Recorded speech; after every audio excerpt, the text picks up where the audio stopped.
Hey, everybody, it's Dr. Sasheen. Hang on a second. There we go. It's Dr. Sasheen. Welcome back to Women in Transition Blogcast. I am Dr. Sasheen. We're going to talk about 3 reasons why you are okay for not having kids. Let me tell you something.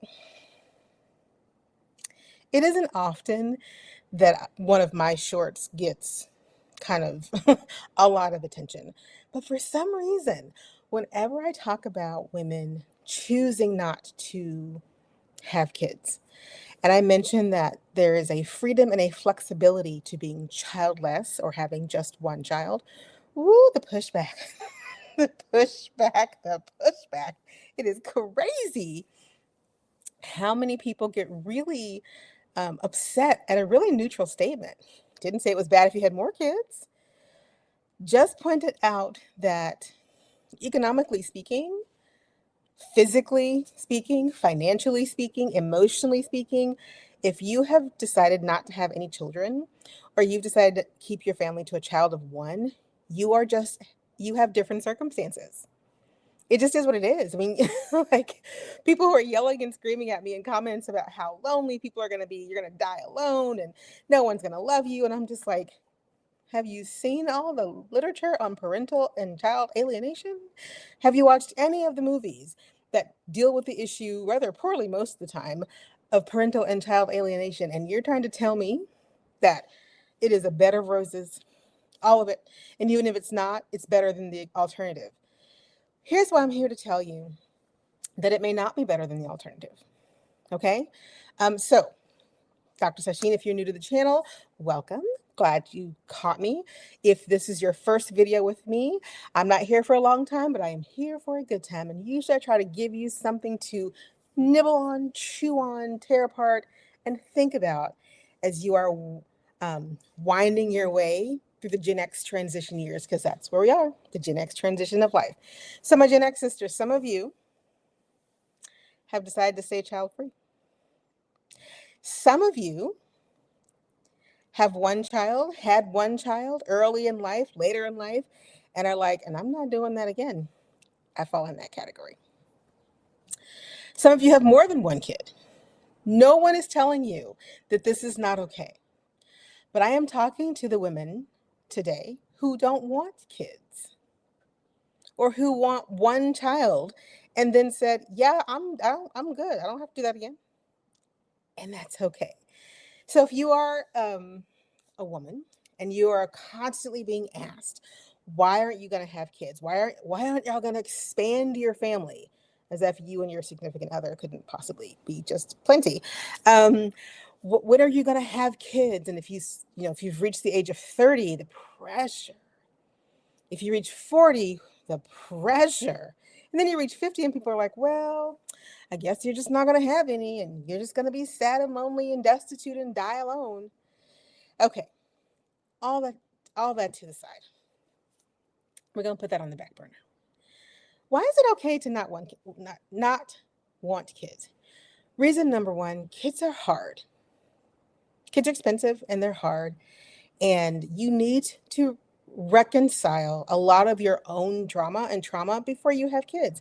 And when you reconcile a lot of your own drama and trauma, you may choose to just not have kids because you've healed something in you that does not need to be going to see if it can be restarted with the next generation, or because you've reached that place in you where the decision to not reproduce, which is highly personal, by the way, so quit asking folks. But the decision to not reproduce is one that you have found peace with. Kids are hard. They're 18, 21, 36 years of drama and trauma. They require a lot of time, effort, emotional labor, and attention. They take a lot of financial resources away that could be put someplace else. And the reality of raising kids is hard. Just physical, every day in, day out, 365 days of the year, 24/7 is hard. And a lot of people eschew the fact that there is no village really anymore when it comes to raising kids. We don't live like that. We never really lived like that, but we had the illusion because so much of women's lives was forced on them to be in certain communities where there was help to raise the kids because they didn't have a choice. They're expected to have kids, they're expected to go to church, they're expected to contribute to society by being helpmates and caregivers and volunteers. And that usually always came with a passel of kids attached to them. So those days far behind us, right? The days when the village would just take over if to help you raise that kid. Those days are behind us. It takes two incomes. If you're single, it takes two incomes to survive. So there's no village left because the village is too busy out there trying to survive. So the hardship, the hardness of kids, I won't say hardship because it can be a hardship or cannot, depends on who you are and what your situations are. But the hardness of having children, that's not going to go away. That doesn't go away. And the support structures that used to be there, they were upholding a system that was already bloated and collapsing in on itself. And then finally women were able to do things with their lives that didn't require them to have kids. And the structure has been falling ever since, as it should. No one should be forced to have kids if they don't want them. So reason number one is that kids are hard.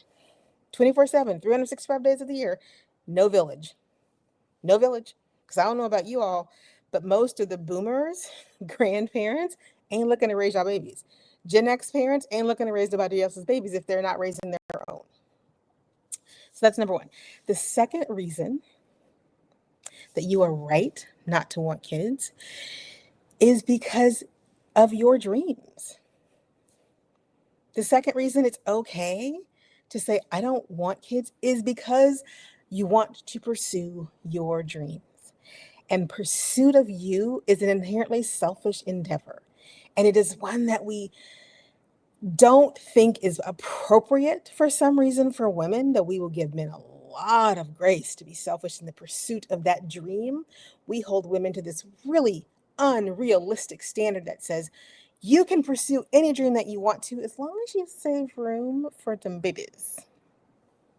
And if you don't save room for them babies, then you can't go pursue that thing, because at some point you are expected to stop the pursuit and have more than one child. And here's where having one is almost as good as having none, right? I'm not advocating for you to have babies. In fact, don't have them. But it is much easier to pursue your dreams when there's just one of them. Because the selfish part of pursuing dreams is necessary to pursue the dream. And when you have to split that, because you can't be completely selfish, you have a little human that requires you to care about it. There are a lot of examples where they don't care about it. But I'm going to let that go for those of y'all who are going to pretend that the family is perfect. But there's a little person that requires your attention now. And so your selfishness has to become layered. You can be selfish, but there are layers to your selfishness. But if you have none, there are no layers to that. You create the dreams that you see, you pursue them in the way that is meaningful to you, and you leave your mark in your world. It doesn't have to be on the whole world, in your world, in ways that when you reach that place where the dash on the end of your life says, okay, it's time, you look back and go, well, gosh, dang it, I did that. I did that with amazing people and wonderful family and friends. And just because there wasn't an offspring along to drag along behind me doesn't mean that my life wasn't worthwhile and fulfilling. Doesn't mean that I didn't contribute mightily to society, and doesn't mean that my dreams got put on the shelf for that time that never comes when I could pull them back down because now I'm done being mom. So reason number two is so that you can pursue the dreams of your life. And that is legitimate. Reason number three, you are right to not want kids. Have you opened the door lately? Have you looked outside? They say you shouldn't worry about what the world's going to do when you have a family. You have to just believe that you can do what's best and that you can give your family the best life possible. And I say, great, that's fantastic. And then you look at history and you realize that people don't move en masse because the world is going well. And people don't literally shift entire populations voluntarily, not talking involuntarily, but voluntarily shift themselves because the world is going well. They move because of famine and war and poverty and natural disasters. They move for so many reasons because the world forces them to move. And the short that I posted that gets so much drama is that child-free women have freedom and flexibility. It is much easier to move quickly and lightly when it's just you or you plus one. Single income, no kid, or dual income, no kid, single income, one kid, dual income, one kid, right? That is a equation that can move swiftly if the world starts to teeter on its axis in a way that feels unsettling, that feels like you need to find your footing someplace else. And people say, oh, but that's just, you can't let the world dictate what you're going to do, which is BS. We let the world dictate what we're going to do all the freaking time. We just don't like to talk about the fact that we need to let the world dictate something really important as deciding whether or not to bring a child into a world that is currently teetering on the brink of some pretty horrendous stuff, right? But we don't want to talk about it that way. We want to pretend like the world's going to right itself in such a way that bringing a child into it is always going to be a good thing. I don't know if it's going to always be a good thing or not. I know that it's not a good thing a lot of the time. And so do most people who yell at me in my comments because they know it's always, it's not a good thing a lot of the time when children are brought into a world that's teetering and not stable. And so if you've looked around the world, I'm talking to my younger sisters right now because they get a lot of flack for saying things like, I don't want to bring a child into this world. People are like, oh, but when you have a child, you'll realize how easy it is to navigate all the things. They are lying to you. They're like, this gray hair didn't start until I had my only child, the only one I had. So let me give you this quick story time. I waited to get married and have a baby with my ex-husband. And I waited intentionally because I wasn't sure that I really ever wanted children. Was not on my list of priorities. I had shit to do. But then I met someone and I thought, okay, he wanted, I was okay with that. We agreed to one. And I remember my dearest, bestest friend. She thought I was so funny because people would say, oh, when you have one, then you'll automatically want another one. And, you know, babies need siblings. And I was like, And people would say, how are you doing with pregnancy? I hated being pregnant, but that's beside the point. And I would say, no matter what the experience of this moment is, I'm only going to do it one time. So I'm taking it.